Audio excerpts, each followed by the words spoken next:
Hi, my name is Bishop Gregory Lightner, and this is Pastor Karen Lightner, and we are the hosts of Is Love Enough?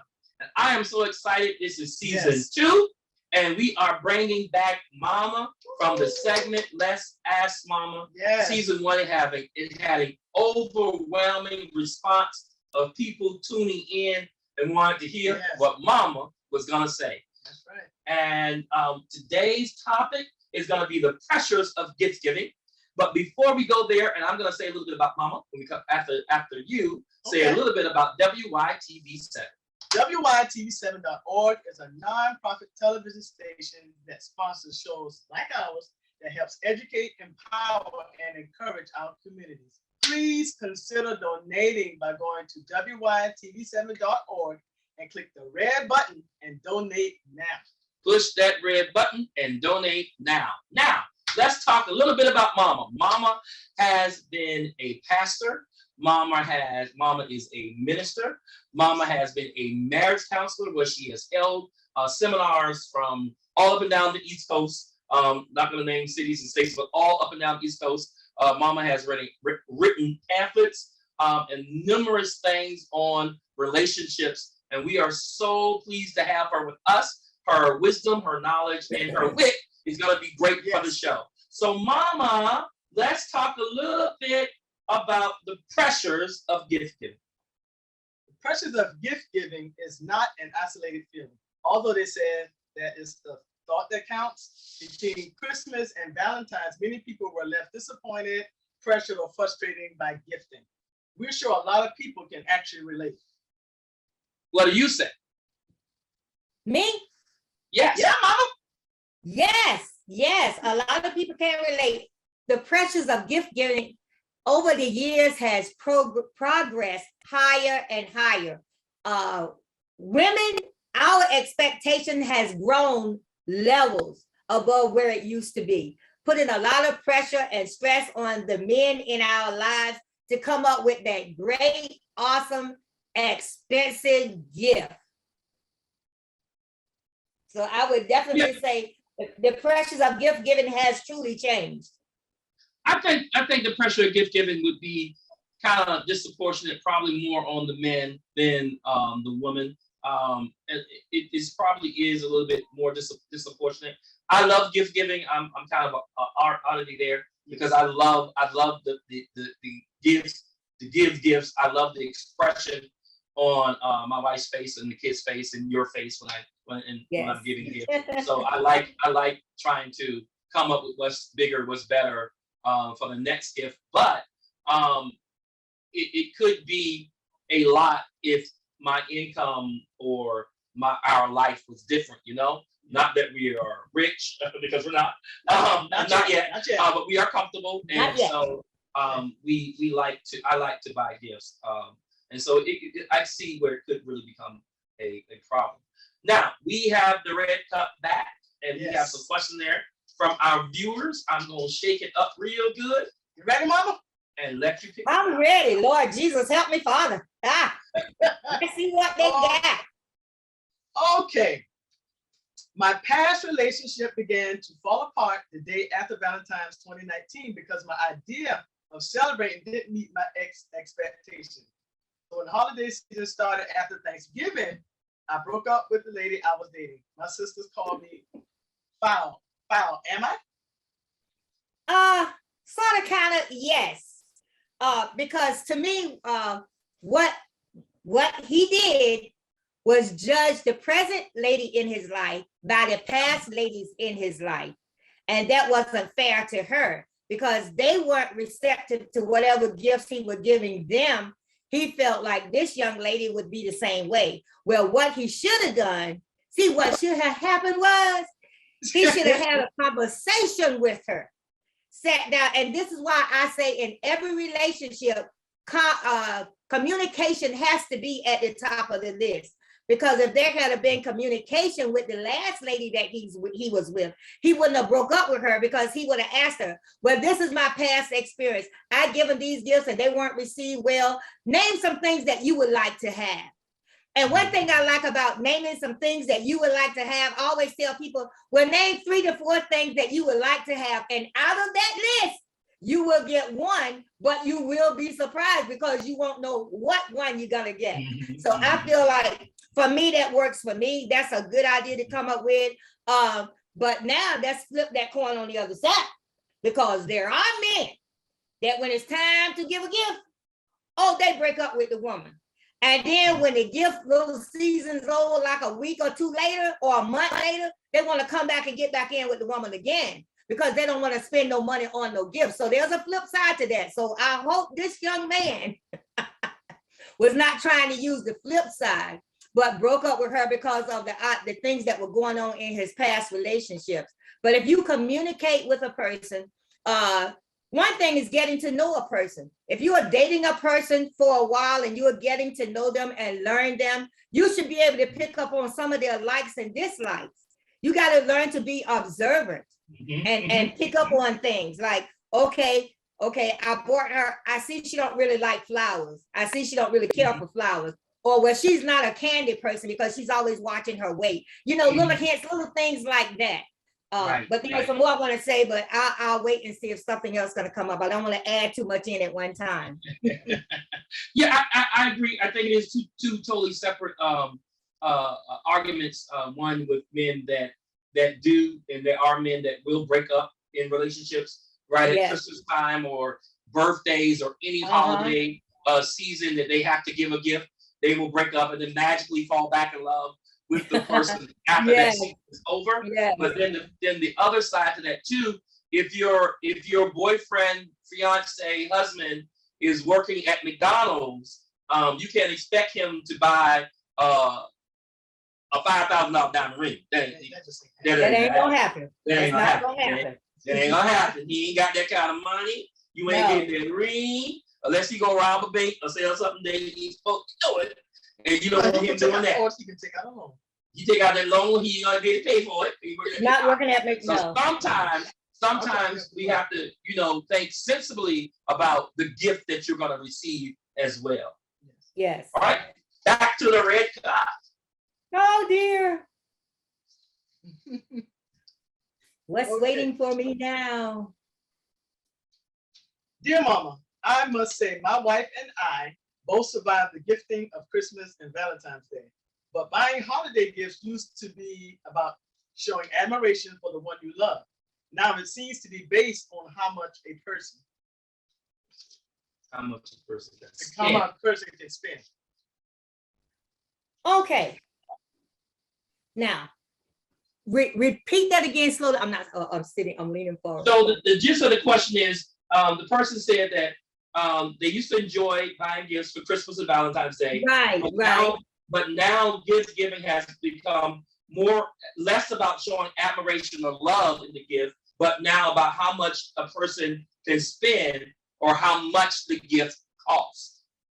Yes, it has all become so materialized now. I remember back in the day, gift giving was, well, if I say too much, I'll tell my age, but gift giving was exciting and you didn't have a lot of money. So you weren't looking for a $10,000 gift. I'm just throwing that out there. But gift giving used to be such a precious thing. I remember, can I give y'all an example that's going to really make you laugh? I remember when your dad and I was married and they used to bring this Black & Decker steam iron commercial on the TV. And every time that commercial would come out, I'm like, oh, I want that iron. I want that iron. I wish I had that iron. And I would be saying it in the presence of Ralph for his benefit, hoping he was paying attention, because it wasn't about, the iron was a little expensive for us in that day, but it was something that I really wanted, even though it was a household item. I really wanted. And I would say, babe, if I had that iron, I hate iron, but if I had that iron, I could really iron a little bit more. And even if I got the girls to iron, they could iron all the wrinkles out. I boosted it up, and he would just laugh or chuckle like he wasn't really paying me no mind. But I want to tell you, when on Valentine's Day, I think it was Valentine's Day. Yeah, I think it was Valentine's Day. I got that iron. Let me tell you, I felt like I was the Queen of Sheba because he got me what I wanted, and I strutted around the house Yeah, showing. I said, y'all look, y'all see my iron, and I put water in it and push the button, and you can see the burst of steam come out. It seemed funny now because it was such a little thing. Right, but back right. in the day, things weren't as commercialized as they are now. Yeah, Right. and now they are so commercialized. Even a box of chocolate now, $50 for a box of chocolate. Really? You know, everything is so commercialized now.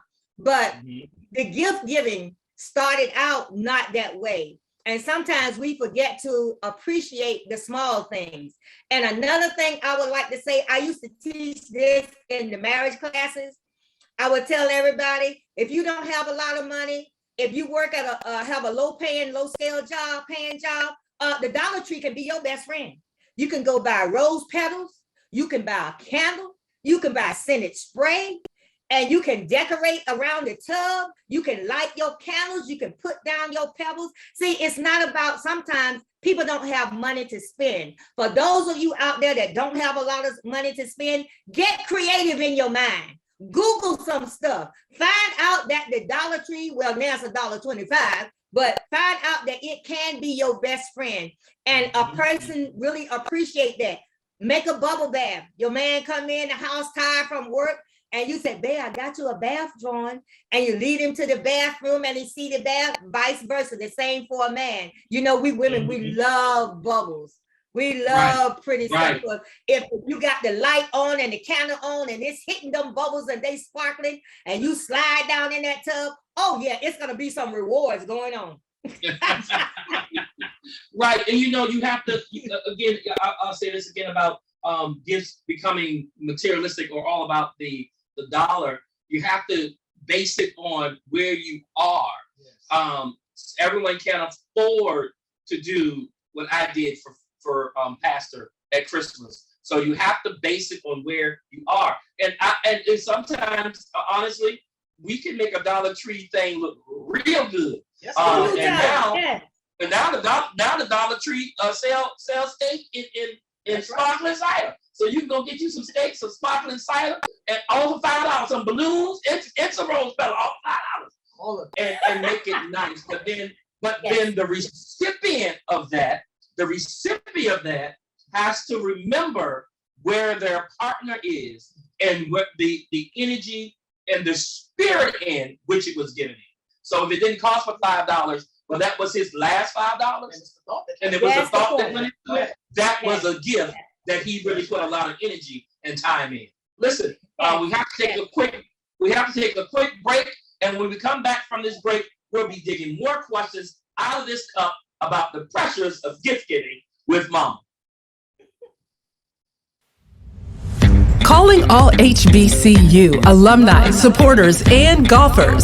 It's that time of year again. Yes, the HBCU Swing Into Their Dreams Charity Golf Tournament on Tuesday, April 5th. If you missed the last one, you have time once again to be epic. Don't miss the golf tournament of the year, the Swing Into Their Dreams HBCU Charity Golf Tournament at the Atlanta National Golf Club in Milton, Georgia, Tuesday, April the 5th. Registration begins now. Sign up your golf teams at swingintotheirdreams.com. That's swingintotheirdreams.com or call 770-686-7148. That's 770-686-7148. Don't miss it.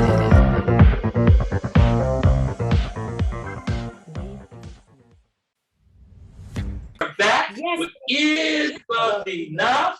And let's ask Momma. So Momma, right before the break, I know we were talking about the pressures of gift giving, and I was talking about the dollar store and how you can make it nice. And I know you wanted to say a little bit about that. So go ahead. Yes, I want to say now, men, if you're listening out there, don't take this as, oh, this is what all I'm going to do. It's according to your income base. If your income base is higher, you do according to, because your wife said now, he makes almost $28 an hour and he went to the Dollar Tree for me. No. If you are at that $9.95, that $10.50, $11, $12 an hour, by the time you pay your mortgage, your lights and all that, you don't have a lot left. So you want to give your mate something nice. You want it to look good. So this is why I'm saying according to your income. Don't piggyback off of something that I'm saying to try to cop out of doing what you know you should do. Because gift giving is supposed to be fun for the recipient, but it should be fun for the giver. Because That's what I was getting ready to say. It should be fun. It should be fun on both sides, right? On both sides. On both sides. And sometimes, you know, there was a couple that we counseled, and they had just got a new house, got a new car, and her birthday came along, and she was expecting this huge gift, but they just got cars. They just got a brand new house. Yeah. That was your big gift, you know, so you could expect a huge outpouring of gifts when you just got all this debt dumped on your income. So you have to think realistically and both sides, because there's some men that expect huge gifts as well as women. Let's throw that out there as well. Men do like receiving gifts as well. So we got to throw that out and make sure it's not being one-sided, like we're just saying women want gifts and men don't, because men want the gifts too. But we have to make sure that we're looking at it and thinking realistically with all that we have going on. Right? Let's get back into the cup. Yes. What we got? Every birthday, Christmas, and Valentine's, I anticipate a proposal, ring, and wedding date. Although we have 2 children, he keeps saying he's not ready for marriage. Should I give my living boyfriend of 5 years an ultimatum before my birthday in May? 5 years. You should think again. 5 years. Oh, okay. Let's pick out the key points here. 5 years. And I think 2 children. And 2 children later. 2 children. She had been in labor delivery twice. And then he said, okay. And 2 children later, you're not ready for marriage. I almost used the other word. Boy, bye. How you gonna say, listen to this, women, y'all, please open up your ears, clean out your eardrums. Listen to this. How you gonna be with somebody for 5 long years, done made 2 babies together, and that person gonna look you in your face and tell you they not ready for marriage? Because at that point, all marriage is a piece of paper. And that shouldn't be a problem, because you're doing everything else. You're living together. You're having all the benefits of being married. You got the bills, you got this, you got that. And the only thing you haven't done was made a final commitment. Wonder why you can't make that final commitment. Is there something in the back of your mind thinking that there might be something better out there after I done given you 5 years of my life and just stretched my body for 2 babies? Oh no. Well, see, me, I wouldn't have given you 5 years in the first place.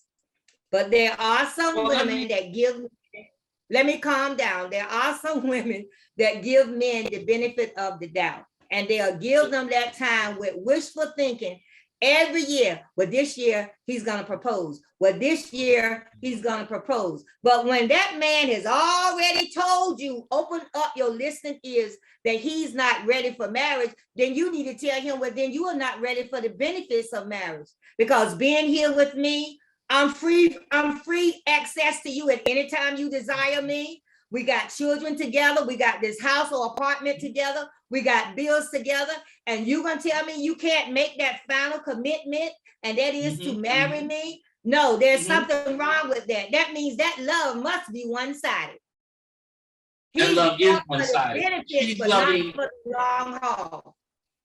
She's loving him, but he's not loving her. So let me give a little insight to men language. After 5 years, if he's saying to her, I'm not ready to marry you, what he's saying is, I'm not ready to marry you. I may be ready for marriage to one of the other women that I'm dealing with, but I'm not going to marry you, the woman that's in this house.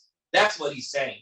And if you think, take this from a man, if you think you have been with a man for 5 years and you have 2 kids, he has been in a labor delivery room with you twice, watch you give birth twice. If you think he's he's telling you, I'm not ready to marry you, and he's not seeing anybody else, you are on dope or dog food because he is cheating on you. You are not the only one. This is why he's telling you he's not ready for marriage. Now, that's a hard pill for some women to swallow, but it is the truth. And this is what I tell women all the time. Men will only do what you allow them to do. Yes. So if you allow them in your space, if you give them free access, if you give them everything they want, they are not going to do any more than what you have allowed them to do. When you raise your standard and say, I want more, either he'll give you more or go about his business. Most of the time, they're going to go away. And you may be hurt for a season, cry for a month, but at least you still have your life and your kids, and you can find real love. All right, I'll start something about this. Yes. Yes. And let me say this, Bishop, piggybacking off of something you said about, I'm not ready to marry you. I have seen with these two little brown eyes, where men have been with women for long periods of time, 2, 3, 4, 5 years. And while they still with the woman, they up and marry somebody else. Women, we have got to stop. I'm saying we because it's a general statement, have got to stop making ourselves easy access. Yes. You gotta set some standards for yourself. You gotta learn that I'm better than this. I am somebody. So why do I have to sell it? You don't have to sell it. You don't have to sell it. Yeah. There's an ex-couple or broke up couple, however you want to say it, that we know that the young lady brought the house, fixed the house up. They had 4 kids, and after she got to fixing the house up, everything was his name. She came home. He was married to somebody else, had all her stuff packed on the porch. Yeah. And that's a real life story. Yeah. So sometimes you got to hit select, scroll, delete, and delete that person out of your life. Okay. I'm a man who every year goes out of my way to shower my wife for Valentine's, but she makes little to no effort when it comes to me. I was hoping this year would be different, but it wasn't. I would say it hurt, although I tried not to show it. Can you let women know that celebrating the gift is a two-way street? Yes, and I think Bishop and I both touched on that in one of the earlier questions. It is a two-way street. If you love your man, your husband, whatever you want to call him, your boo, if you love them, give them the same respect that they're giving you. Because he'll go out and spend a couple of hours or 2 or 3 hours running around asking somebody in your family, do you think she like this? Do you think she like that? And you spending little to no effort for a gift for him. That works both ways. Just like he wants to make you feel good, just like he want to put a smile on your face, you should also love him enough to want to put a smile on his face. That should work both ways. You should put some thought, and what it sounds like what he's saying here is that there's little to no thought put in the gift that she gives him. Just whatever comes to her mind, that's what she do. And the person is hurt. The person is hurt not only because of the gift itself, but the gift giving, the way you gave the gift, the presentation of the gift, all of that goes into it, and it causes hurt feelings. Going back, communication is the key. And I don't know why sometimes husband or wives, girlfriend or boyfriend, we don't want to communicate with each other and tell each other what we like and don't like. Now, when it comes to the bedroom, we're very quick to tell you what I do like and what I don't like. In a heartbeat, in a second. No, don't like that. This is what I want. But when it comes to other things like gift giving and all of that, it's like we don't want to communicate with our partner and let them know what it is that we like. And you don't have to tell, I want you to buy me this. No, then that takes the spontaneity, that takes the love out of the gift. But communicate with that person and say, honey, name some things that you would like to have. Name something that you would like to do. Name somewhere that you would like to go, because it's more than just the materialistic gift of giving something from the Macy's or J.C. Penney's or Barnes and wherever it is you go. There is other things like cruises, like going on a trip, going to Vegas or going to California, going all these different places. That's a form of gift giving. Getting in the car, taking a road trip, just the two of you. That's a form of gift giving, where you can spend some quality time together and get to know each other just a little bit better. How about that? Spending some quality time together. It's so many forms of gift giving out here that don't just put your gift giving in a square box and leave it there. Open that box up, expand your thought. Expand your vision when it comes to gift giving. Look at your woman, look at your man, and expand your vision of something that they would like. That's absolutely right. And you know, it is a two-way street. And I will say this before we move on to the next question. Men sometimes like to be bragged on. So if your husband has given you a gift, brag on him, brag on that gift. And if you have a man that is desiring you to give him a gift, put some thought and some effort into it and give him a gift of his desire, something that he likes. And you will then in turn get more gifts yourself. That's right. All right, let's go to the top. Okay.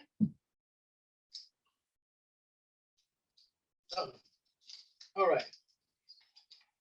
For the last 2 years, I've gotten practical household items for Valentine's. I must say it was disappointing.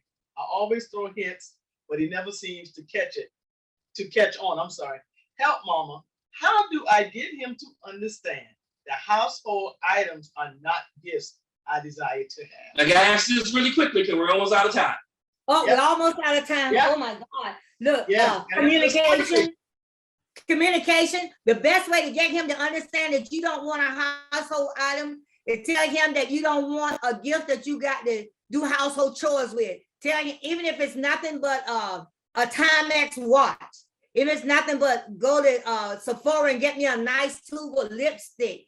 Tell him something else that you would desire other than a household item. I don't want nothing to wash dishes with. I don't want an ironing board. I don't want a vacuum cleaner. Don't want an iron. Don't want none of that. I want something for me personally. And express that. Express that. Communication has to be the key. And that will make them understand what you want. So before we go, the last couple of seconds, we want to ask you, I'm gonna ask this quick. Is love enough? Is love enough, Mama? I want to say that true love would be enough. And we know where true love comes from. It only comes from on high. But is love enough? If you are with somebody, I look at the two of you because I'm here in the house and I tell people I see it every day. I see it every night. There is no pretend. You two guys, you truly love each other. You love his shortcomings. He loved your shortcomings. Y'all have blended yourselves together and made a beautiful marriage. And this can happen to anybody. Is love enough? It depends on the person. And it depends on how much you're willing to give of yourself to the other person. If your goal in your life is to make each other happy, oh yeah, love can be great. Okay, love can be fulfilling. Thank you, Mama, for being on the show. We're looking forward to seeing you next month. Listen, if you have a question for to ask Mama, or you have a unique story that you would like to share, would like to be a guest on Is Love Enough, you can email us at gtlm.isloveenough@gmail.com or give us a call at 509-0178. Again, Mama, you done had your turn, Mama. We got to close. Thank you again. Join us next time on Is Love Enough? See you next time.